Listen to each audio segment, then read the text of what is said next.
Thanks for joining us for Religious Hard Talk. I'm Ian Boyne. Today we deal with the matter of the existence of God. Does God really exist? What is the best evidence for his existence? What are some of the key arguments against his existence? This is an issue which has been burning for a number of years, but especially since the publication of Sam Harris's book, The End of Faith. And Sam Harris was joined by Christopher Hitchens, who did his book, God is Not Great. And then Richard Dawkins, The God Delusion. Since then, there have been a number of books by a group of people called the New Atheists, who have been raising some old and new arguments against the existence of God. But what is even more interesting is that many Christians have been deconverting large numbers of persons who were Christians, including ministers and theologians, have become atheists over the last 15 or so years, as people have begun communicating more on the internet, as they have joined various forums discussing the existence of God. Many have lost their faith. Today we speak to one of the country's leading apologists, Reverend Clinton Chisholm, now pastor of the Sligoville Circuit of Baptist Churches. Clinton has been thinking about these matters for a long time, has been studying these matters for a long time, has advanced degrees in apologetics. And he recently gave a lecture on the existence of God. Today we talk to him about some of the key reasons why he believes that God exists and why he still believes that it is rational to believe in God. We thank you for your company. Good to have you, Clinton. My pleasure being back. As I said, many persons have deconverted, including theologians, persons who were apologists, people who were teaching philosophy at leading evangelical seminaries, have become atheists. You know, Bart Ehrman is one of the famous, well-known persons. He went to fine evangelical schools, has degrees from respected institutions, and he is, like a number of others have come and said, there's no good evidence for God. We have been duped all these years. We have just been conditioned to believe in God. And as Richard Dawkins says, our minds are set up in such a way that we see design. You know, we have cognitive flaws. And therefore, we have a tendency to see design in the world. How do you respond to that? Well, it's a silly argument, really, Ian. I mean, with respect to Dawkins, who is quite erudite. He said we're pattern-making animals. Yeah, but if he's going to argue that way, how does he know that even his scientific reasoning is not flawed as well? You can't just say, well, I believe in God and it's because my mind is flawed. You believe in the power of science, is it not because your mind is also flawed? So you would have to come better than that to get a person to, like me, for instance, to disbelieve in the evidence that I would argue for as supporting the existence of God. So let's start positively. What do you see as the main lines of evidence for the existence of God? Well, let me start where I began in the lecture, Ian. It's not often done, but I think it should be done more regularly. We have to establish what level of proof are we talking about. Yes. And I argue that we can't go to absolute proof that we find in mathematics only. We have to go to a high degree of probability or evidence beyond reasonable doubt. Let me just stop you. You don't have to defend the point at this juncture. The atheists commonly respond to that by saying, extraordinary claims require extraordinary evidence. So it is not enough to raise the matter of rational probability. Extraordinary claims, such as that God exists, that God created the world, that Jesus was resurrected from the dead, require extraordinary evidence. And you can't get off the hook by coming with court evidence. They have to justify the adverbial extraordinary. Okay. What do they want? What do they mean by extraordinary? Rational proof, fine. But extraordinary proof, why that degree? You can't have extraordinary proof because human beings do not routinely rise from the dead. Yeah. So if you are making that claim for one human being, That's an extraordinary Yeah, but whether claim. the claim is extraordinary or not, the So proof the doesn't have to evidence- be extraordinary, meaning above So rational. it doesn't have to be proportionate. No, it doesn't have to To the be. claim. No, All right, just go on. an inference to the best explanation is what I would That's what you're argue, thinking, IB. that nature's evidence point to God. So go on with your thing. So I began there by arguing for the level of proof. Whether you say you're marrying somebody until death do us part is a high degree of probability. Yes. Inference beyond reasonable, or evidence beyond reasonable doubt, or you're crossing the road by whatever means, it's a high degree of probability again, never absolute proof, which is only available, and we should need to remind the students at the universities that absolute proof is only available in pure mathematics, in no other discipline, not the so-called hard sciences, in no other discipline. Every discipline, law, geology, astronomy, high degree of probability. It's the best we can get. Okay. So then I also pointed out in the lecture that there's a basic, what I call a basic fact of academic life. That if you concede that anything is here, whether an iron, a Chisholm, a glass, a pen, cause. a paper, if you concede that a microphone is here, then you have to argue back to ask the questions, what caused this to be there? The buck is going to stop somewhere. If something is here, if nothing is here, then we can argue in fantasy land. But once any object is considered as being Exists, here, yeah. there's going to be one uncaused entity in the world. You can't have an infinite regress if there's something really here. So that was a major point I had to make before I opened to look at some of the evidence. And I use astronomy and biochemistry as the evidence from nature that points to the existence of God. Yeah. The origin of the universe is a major pointer for me to the existence of God. How did the universe come into being? It is a created thing. It is not eternal.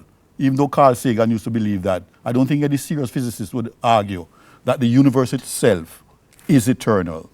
And Jastrow, the agnostic, I don't know why... Robert Jastrow. Robert Jastrow of NASA, I don't know why he ended up his life still as an agnostic, based on a book he wrote. And I have a quotation by him, I hope I can find it easily, where he says 5 lines of evidence. Argue, let me just make sure I find it here. Yes. I think I have your paper also. So Jastrow argues for 5 That show that the universe had a beginning. 5 lines of 5 lines of evidence. Of evidence. Yeah, here it is. Quote, 5 independent lines of evidence. The motion of the galaxies, the discovery of the primordial fireball, the law of thermodynamics, the abundance of helium in the universe, and the life story of the stars point to one conclusion. All indicate that the universe had a beginning. Unquote. That's from his book, God and the Astronomers, his 2nd edition, 1992, page 103. So here's an agnostic scientist, a reputable scientist, not a Christian at all. Man died as an agnostic. That's right. That means Saying that that he when was you not look at convinced. the evidence, Yes. there's no question about it scientifically. The universe had a beginning. Whatever begins to exist in time must have a beginner. It can't just pop into existence by You itself. know, the preeminent astrophysicist Lawrence Krauss debates that. Debates that view that there must be a cause to the universe, and makes a big thing about nothing, that the universe can come from nothing. Well, he's going to end up in the Krauss same problem and- that and Peter Hawking. Atkins, Yeah. Peter Atkins end up in. It's just complete scientific nonsense, actually. How would he argue that something came out of nothing without being caused by an entity, a person?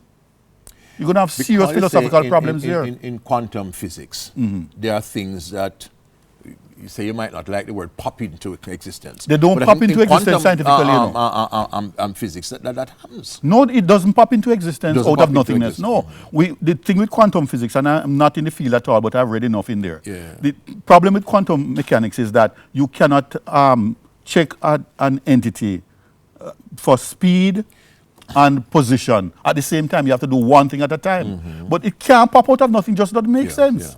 Yeah. And in fact, what some of the theistic scientists have responded to Krauss and Hawking by saying that they themselves acknowledge that at least the laws of physics would have existed before the universe. Something would have existed. Might not be the Christian concept of God, but something existed. And if there were laws of physics that existed, then that, calls into The some laws of examination. physics being mental issues. Yes, They're not and there material been issues. some force behind that. We're looking at the matter of the existence of God.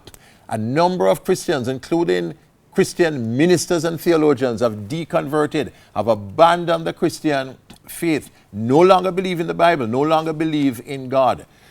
But Reverend Clinton Chisholm still believes that there's good evidence for us to continue to hold that God exists. And he examines this evidence this evening on Religious Hard Talk. The well-known Baptist theologian and apologist Clinton Chisholm is with us.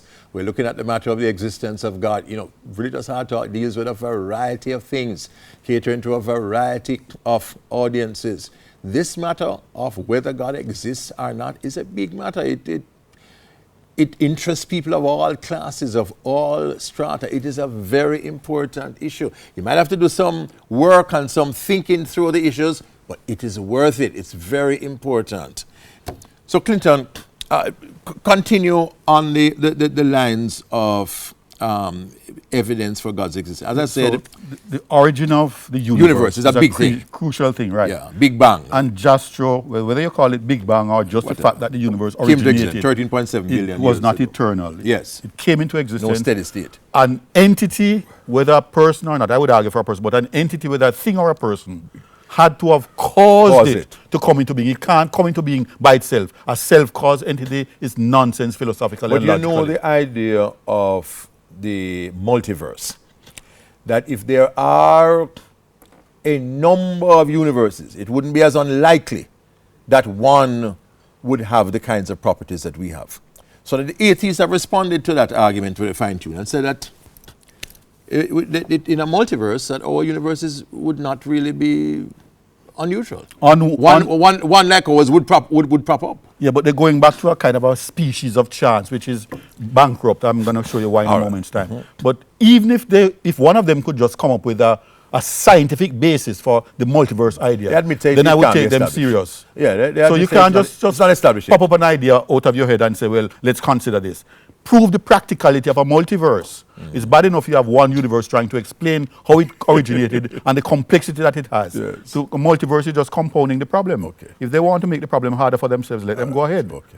Yes. Be my guest. But all right. The issue of the origin of the universe, I want to share with you another quotation, which I quite like. I'm biased to it, and the reasons will become obvious in a moment. Same Robert Jastrow, in that same book, God and the Astronomers, he says, quote, "A sound explanation may exist for the explosive birth of our universe. But if it does, science cannot find out what the explanation is. The scientist's pursuit of the past ends in the moment of creation. For the scientist who has lived by his faith in the power of reason, the story ends like a bad dream.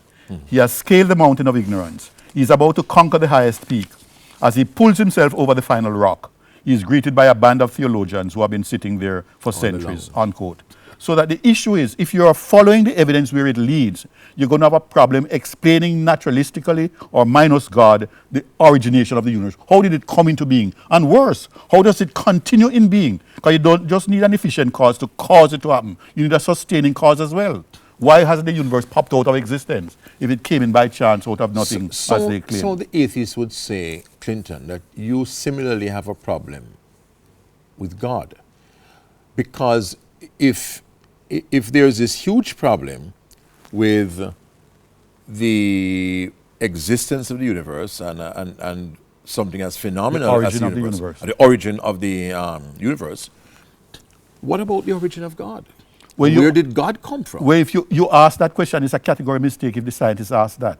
You don't ask where did an eternal thing originate. It doesn't originate. It's eternal. Yeah, you are positing the eternal thing. But you're saying there must be something eternal. Because there can't be an infinite regress. If something is really here. If nothing is here, fine. You can have an infinite regress into... It's a cosmological argument. Right, but if there's any entity that you consider as being here, you go back, the buck is going to stop at an uncaused first cause. It must be. And it is improper philosophically, logically to ask of that uncaused cause, where did you come from? That is a category mistake philosophically. So that the scientists and the philosophers who argue that way can't get away with that argument. You don't ask, the thing did not come into being. If it came into being, legitimate. Where did you come from? Who caused you into being? The universe was caused into being, either by a thing or by a person. So it's legitimate to ask what or who caused it to be. And the fact is, the scientific evidence is that the universe came into being. Came at a certain eternal. point. That's right. And it's not eternal. Even though something came out recently which would give some consideration scientifically to the steady state again. You know, you might say that the scientists are always grouping. They're grouping for arguments, you know. But certainly the prevailing view in science is that there was a Big Bang, that the universe came into existence at a certain point. And that poses a problem for atheists. It's a serious problem. It is a problem for atheists, yeah. So the origin of the universe is one major issue. Argument, yes. The internal complexities of the universe is another factor.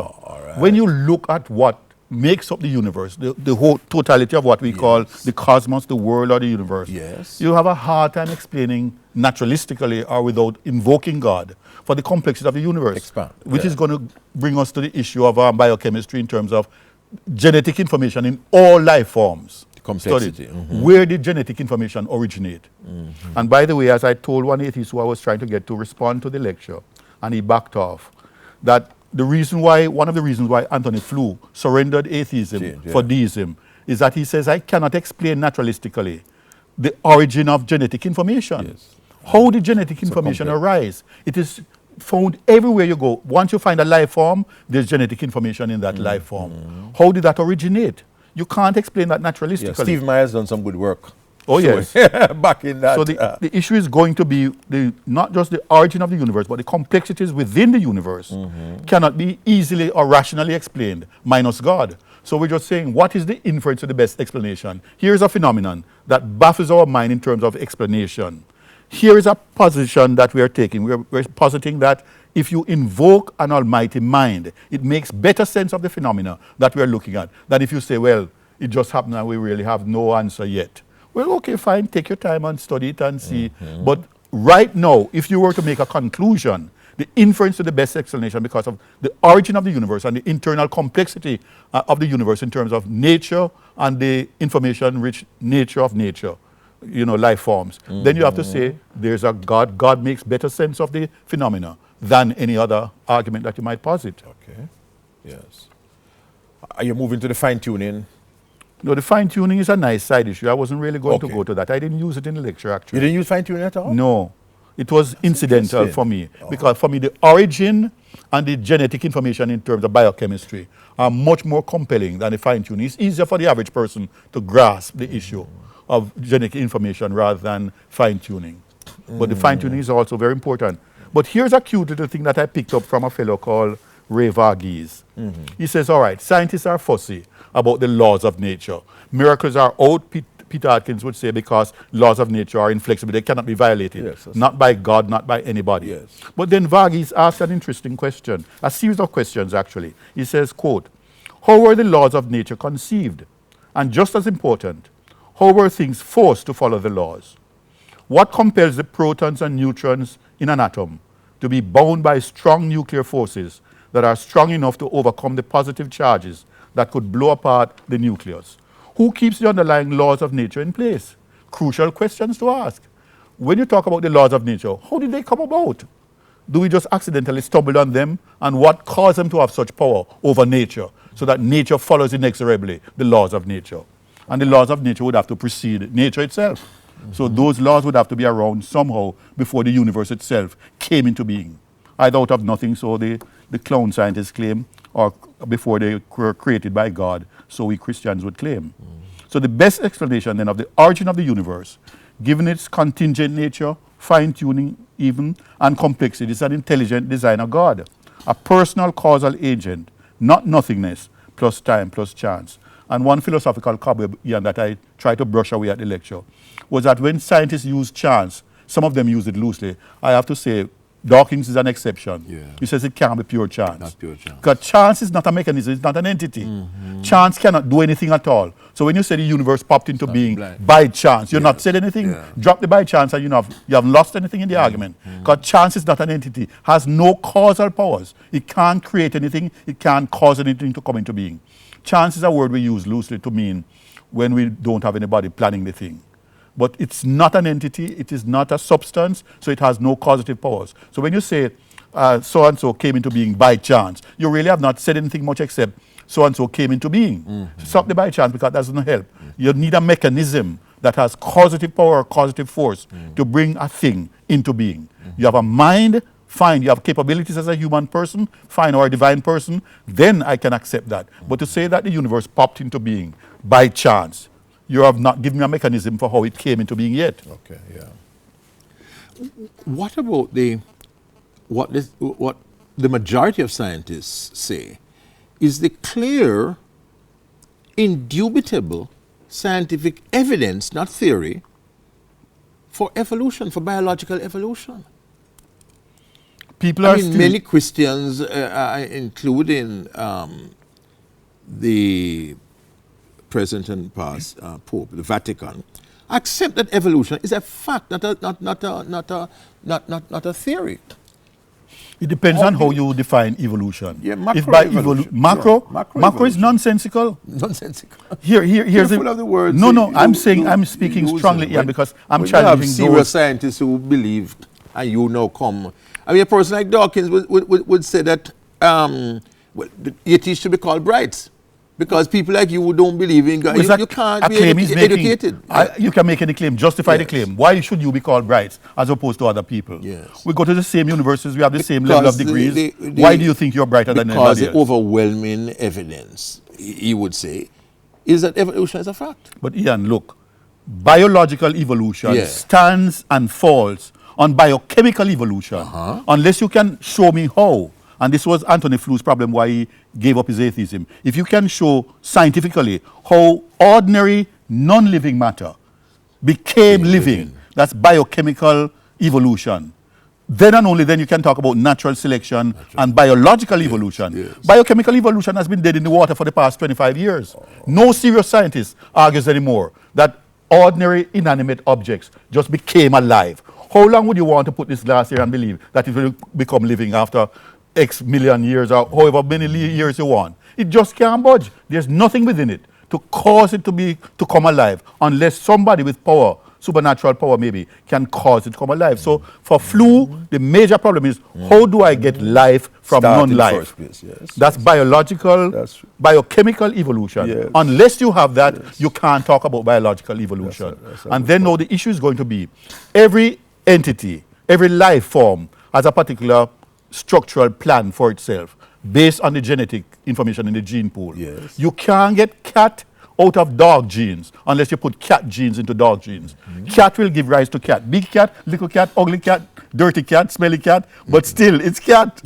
So unless you want to get other than cat, if you want to get other than cat, you have to put that other thing's gene information in the gene pool. Otherwise we only bear our kind scripture again. But they're objecting to the fact that scripture takes a simplistic approach. But biological science, taken innocently, has been proving that. There's a kind of elasticity in every gene pool, but there's a limitation too. You can breed different kinds of dogs, long-bodied, short dogs, tall dogs, big ugly dogs, powerful dogs, but they're still all dogs. So speciation, fine. But getting a radically different kind from one kind, nonsense. Has never been proven in science anywhere and cannot be proven because it's just illogical. And what about the fossil record? Fossil record is an embarrassment to evolutionists. They have searched for donkeys years. Darwin thought that maybe he just lacked the information and lacked the tools to investigate it. Well, after a few hundred years and 250,000 fossils on show now in the museums of the world, we still can't find the so-called missing links that they're looking for. Still huge gaps. Huge gaps. And the gaps cannot be bridged because when we're talking about things that have gone out of existence for a number of years, they have found fish kind that are around just as they were millions of so-called years ago. And they look the same way. They catch them in the oceans abroad. So the problem, the onus is going to be on the evolutionists to say, provide one indisputable missing link. It's your burden. You're arguing that. Prove it. Dinosaurs. The existence of dinosaurs before man was supposedly created, before the creation of Adam and Eve. So the question of Genesis, is Genesis scientific?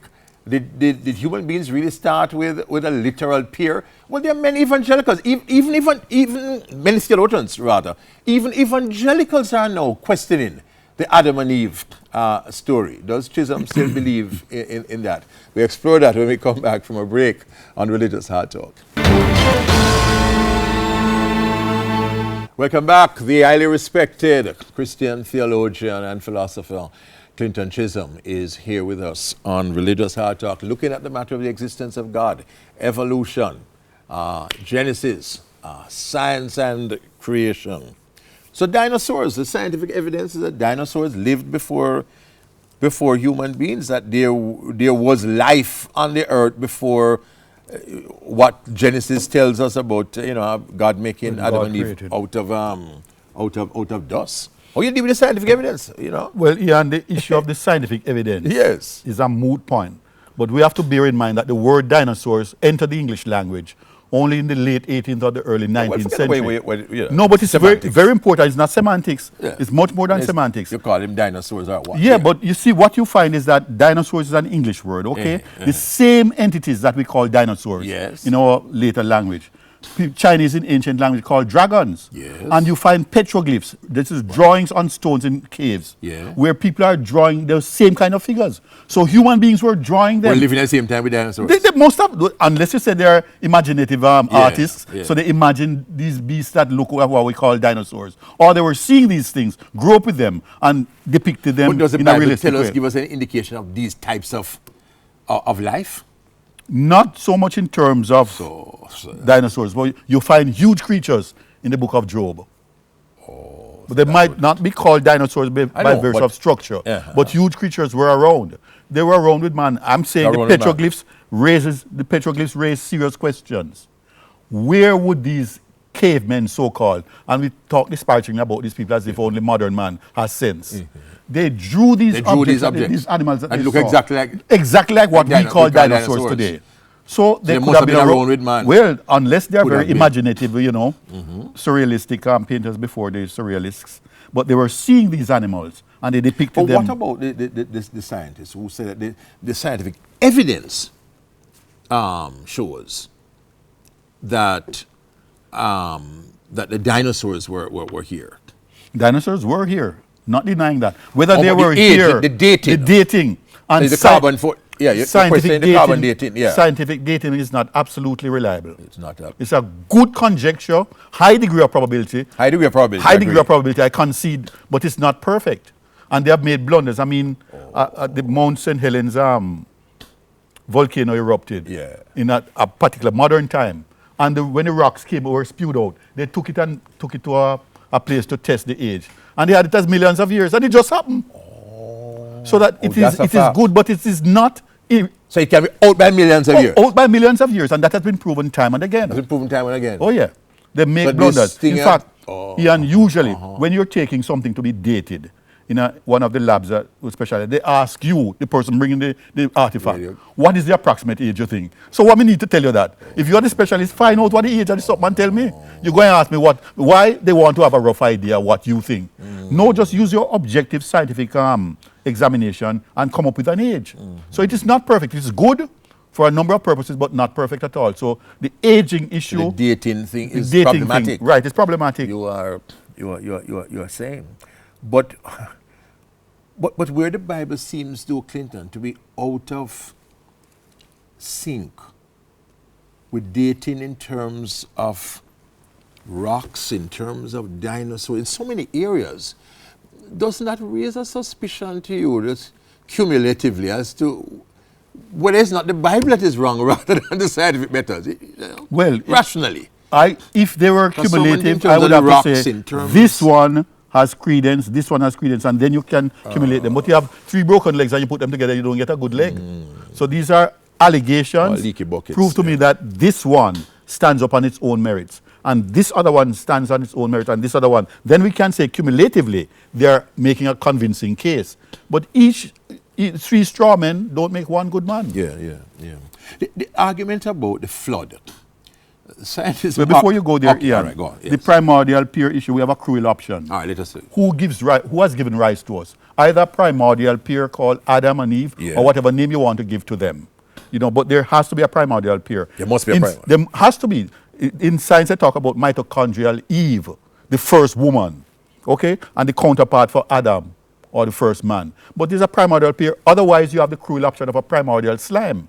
So inanimate slime gave rise, became living, so the biochemical evolutionists would argue. Yeah. And then eventually, over cohabiting Yes. and mating, they gave rise to us. What's wrong with that? Yeah. Well, I would rather primordial peer because they start with sense number one.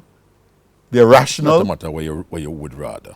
No, but think about it. Yes. You imagine primordial slime. Single Problem cell- number one. Single cell Inanimate, organism. non-life became living. Problem Yeah, that's a insurmountable. big problem. But That's a that it became simple life and then it became complex life. Yes. And then over millions of years it became human life. Yes. The evolution of That's not mind, absurd. the Yeah. evolution of consciousness, Yeah. the evolution of thinking, Yeah. rational thinking. Yeah. All of those are problematic for science, you know. Yeah. Thomas Nagel's mind and cosmos, raises that problem. Yeah. So that if you start off with the thesis that the Bible advances that God Almighty, absolute mind, said, let there be, and caused to come into it seemed being neater. a human peer. It not only seems neater, but it doesn't necessarily It answers true a because number of the questions. So Yes. the creation by God of human beings has more explanatory power and explanatory scope How come than it what, raised down? than what the scientists have to offer. So I would hold to the primordial peer, Adam and Eve. Yes. And to because our Lord Jesus Christ believed in them as real entities that gave rise to the human beings that are around But now. what about what is called the scientific evidence that you had death before what Christians call the fall?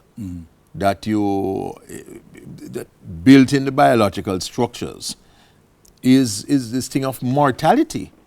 And that was so. You had the existence of creatures, millions of years and so on. But I guess that goes back to your skepticism over the dating methods. No, it's not so much dating. No, the issue is going to be what are you calling death? What are you calling fall? So, okay, God built, God created, and God created built-in obsolescence into living things. No living thing was created by God or caused into being by God to live forever. That's right. So there's a built-in obsolescence or a built-in death capacity within all living forms. Yes. So it depends on what we're But talking in about. terms of the Bible, people don't, like, for example, how long do you believe that humans have been on the earth?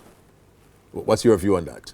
I don't Not have how any- long not how long the earth has been in existence, but how long you think human history. There are all kinds of estimates of the human history. Precisely. Some believe 6,000, 10,000, millions of years. Or even 250,000 years, Yes. 250,000 I've Yes. seen as well. I hang loose on that because I have no definitive reason to believe any of them as being the definitive answer, which exceeds all others as the inference to the best explanation. I see. That is not So crucial. those who for are me. speculating and saying about 50,000 years, no hard evidence for that either. No, they are projecting and they're giving allegations of evidence that they would use. But I hang loose because none has convinced me that I should just hold on to this I see. as tight as I would to a proof So you're agnostic of on something that. that is I'm agnostic in that You're regard. not pushing any No, particular I'm not pushing any particular age. right. But what you're saying, there must have been a literal Adam. Yeah, a literal primordial peer. Primordial peer. A first man, a first woman. man, first to woman. give rise to what we have now. Not just an archetype.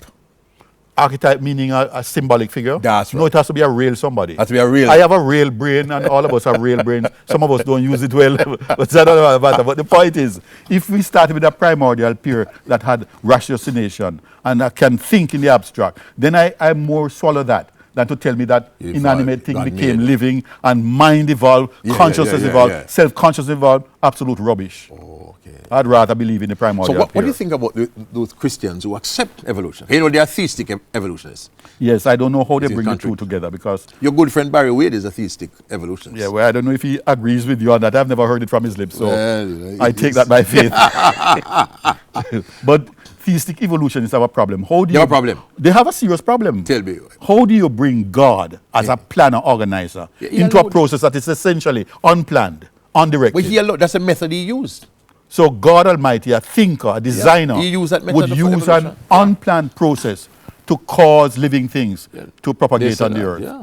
It would make sense to me. It would make sense. No, I would say Spontaneous respectfully, creation. I would fault God on that basis. You would fault him on Oh that. yeah, I can't bring the two together. a designer who has brains to design the origination of the complex things that we see now would allow a process to run without plans. It could be that he wanted to teach us about the process of life. Which and means, that means that him allow the biological thing. The same way, for example, that people might evolve in terms of moral consciousness, involve in terms of character development. He allows, in the biological process, he kind of shows what the process of life is, evolution. But then, Ian, how would he execute his multiply and replenish mandate if he doesn't know the end product of the process? The process is... No, but he's sovereign. The process is unplanned. He knows the thing, but he uses that process. But within that process, Ian, is the possibility that it might come to a cul-de-sac, There's no guarantee what is going to be the end product. So if human beings are regarded as being products of chance based on evolution, how do we get dignity? A chance product has nothing to boast about. Your chance. No, but in that God is behind it. You must say God is behind it. So the dignity would be that it is God himself who had purpose to use that method. But this is the evolutionary method. So you have two options then with God behind them. Either God designed the universe and designed life forms as it reads in Scripture and reproduce after your own kind. So there's a purposive now creative force that he has let loose in life forms. And the other real option would be that God, who's a designer, has caused living things to come into being and then allows them to propagate in an unplanned, undirected way. The second option is nonsensical for me. Why would God choose that foolish option when he can just causatively let loose within them to create and propagate after their own kind? But you're a finite being. You don't know all of the possible reasons that God could have for doing anything. That is true. You can't definitively dismiss as nonsense. But which one is more appealing? He could have you. Well, something could be appealing, but it's not true. Not everything that is appealing is that is true. So you agree with that? I agree with you on that. But I'd rather opt for the one that is both appealing and could be more true than the other one. That's doxastic voluntarism there, I suppose. We're arguing, looking at the matter of the existence of God. Very important discussion to have. We take our final break on Religious Hard Talk.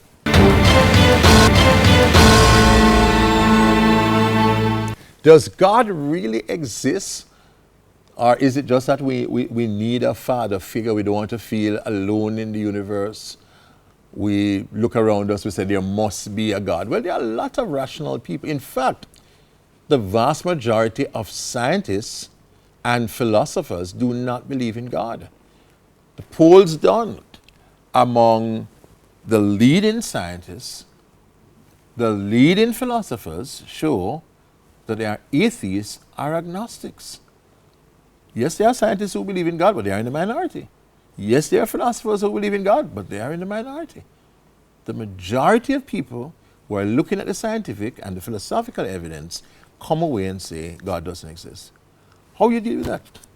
It's a fact that we have to reckon with, yes. Some would even say it's an embarrassing fact. Yeah. But then the people who look the sharpest minds, the most credentialed people, don't agree with you. And they have a right to disagree. But you see, Ian, what we have to realize too. You grapple that as a rational person. The abundance. And as we just say, boy, sit and deceive them. But the abundance of people who hold to a particular position is not evidence that the position is necessarily justified or right.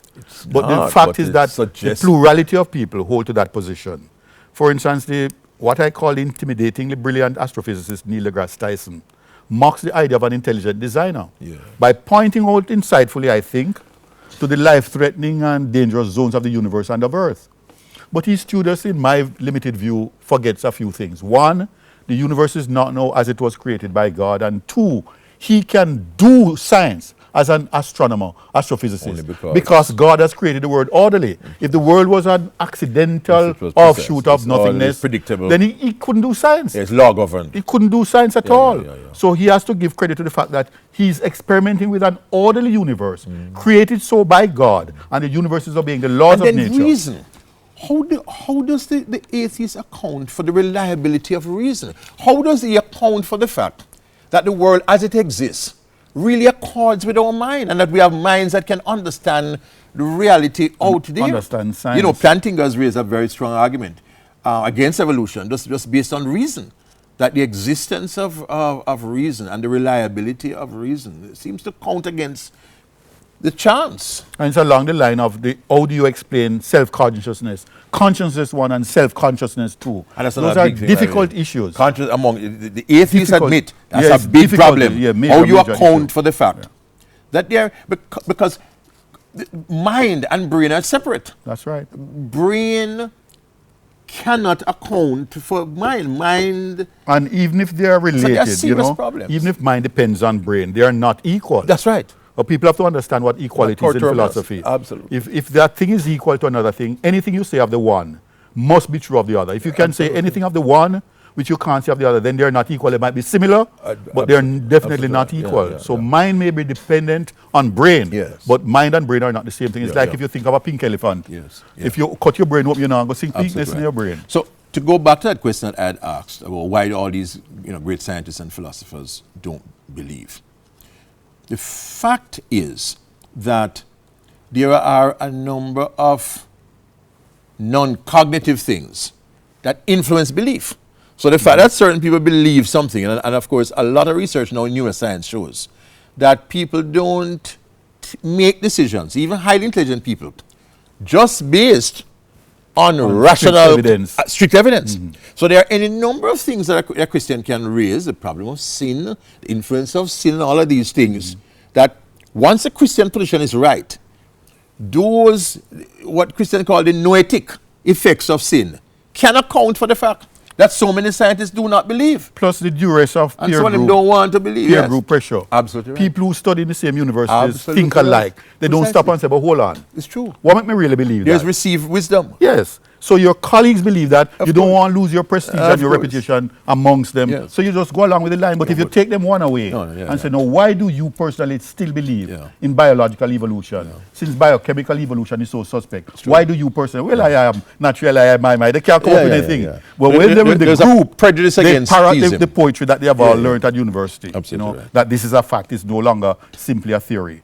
So I tell my people, and I'm making it public, every sermon I preach and every Bible study I do, I challenge them and say, ask me questions. I am not God. I'm not the fourth member of the Trinity. So I can blunder to ask me questions. Every Sunday morning we do that. And I encourage people just to think it don't matter who you are, no matter how many PhDs you have, no matter where you have studied, you are still fallible. You can make blunders. So don't allow anybody to intimidate you with their degrees or their prestige in society. Question everybody, bar nobody. Parson, politician, everybody. Question. Clinton, what would you say to those persons? There are persons watching us now who are about to give up on their faith. There are university students, others who they're bombarded, they're on the internet, they're reading all kinds of things against the faith. What would you say to people struggling with their faith, about to give up, considering giving up on God? Talk with trained people like myself and others who can provide at least a possible answer. Never surrender turf too readily. Find out where a possible answer could be. Because I don't read everything. You have the money to buy all the books. I would love to read them, but I don't have the money. But nobody knows everything. That's right. But you ask around. Ask a pastor. No, sir, I'm struggling with this thing. I had a student in my baptismal class when I was at Philippo years ago. She was doing hydrology. And I noticed her countenance where we were talking about Genesis. And I said, one away I pulled her, I said, you have a dictionary? She said, yes, Rev. In my university class, my professor tells me about geology. And I don't see it ringing the same with Genesis. And I had to walk her through step by step. So ask questions. But a lot if of you have pastors not equipped. Pastors them not reading, just telling people must have faith in God. Right. I told him. Never send a message to the pastors, them to start read and get I don't have a problem with people thinking through their faith. And don't tell me that you ask me, I know Jesus lives, he lives with me. That is foolishness. Nonsense. So even though we started that service with He Lives, I told him, look, that song is not worthwhile in the objective sense. Nice music. You tell him straight up. Some of them probably begs with me still, but they know me better by now. He Lives is worthless. Nice emotional song. But you go tell somebody, I know that Jesus lives, he lives with my heart. How do you distinguish that from heartburn or indigestion? Absolutely right. No, we have to have evidence that you can put before a person. The burning in your bosom, right?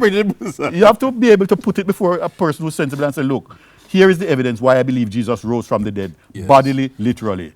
Does it make sense to you? And then we dialogue on that. Do you have doubts sometimes, Clinton? Well, I have had doubts over the years, yes. Is yours? Yes. Over the years, you have had doubts about it? And I had to consult people, including my former pastor, the Reverend C.S. Reed, who will be buried verse, he died. What did C.S. C.S. Lewis, Reid yes. I mean, C.S. Reid. C.S. Reid, yeah. Yeah, I just ask around. Oh, you have asked. Ask around. People, when I'm struggling. Well, you have reached I ask points around. where you have had. Oh, yeah, I've had some serious doubts about. and wonder about things. And the thing that usually comes back to my most philosophical moments, maybe in the mornings when I haven't had any devotion, is what if, the ultimate what if. True. What if Would there's you no live? God, really? Yes. What if there's no afterlife? What if there's no sense to right and wrong? And I've lived my life for 65 years Yes. constrained by the Bible. What if? That comes back every now and What then. what It you does think not. about? It does not bother me terribly now. It may pass through my head, but it just flies across because I know that many of the what ifs, things that I would raise in those moments, can be defensively answered by taking seriously logical thinking, the proclamations in Scripture, and my own personal life over the past number of years. So they don't bother me anymore as much as they used to years They ago. don't bother as much. But when they trouble me, I ask around. Somebody You may have an ask answer around. that I don't That's have. important. Let me So find don't it. just abandon the things quickly. Don't surrender turf unless you find out from somebody else.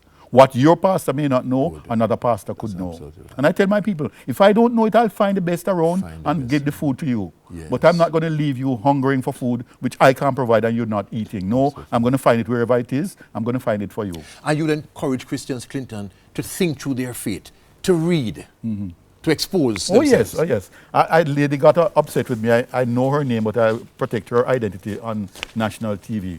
But she upset me because I said one morning on the morning watch, Christianism, you must think God don't give you none head for buck and wear hat. You must use your head for think. And I made the unfortunate illustration of some goats along the boulevard area, Yes. where the goats walk over the bypass and people stand up and run risk with them life under the bypass. It was built so you walk up there, idiot. Go from here to there. The goats use it and human beings don't use it. Am I idiot? And she was upset with me. She stopped listening to the body watch because we said that. But reality. Use your heads. Christians. You don't get if a buck and wear hat. Don't be foolish. And his ring. You don't get here to put on Brazilian ear on your head. You get your head to think. A stimulating religious hard talk. Join me next week. Until then, Ian Bourne wishing you a pleasant evening.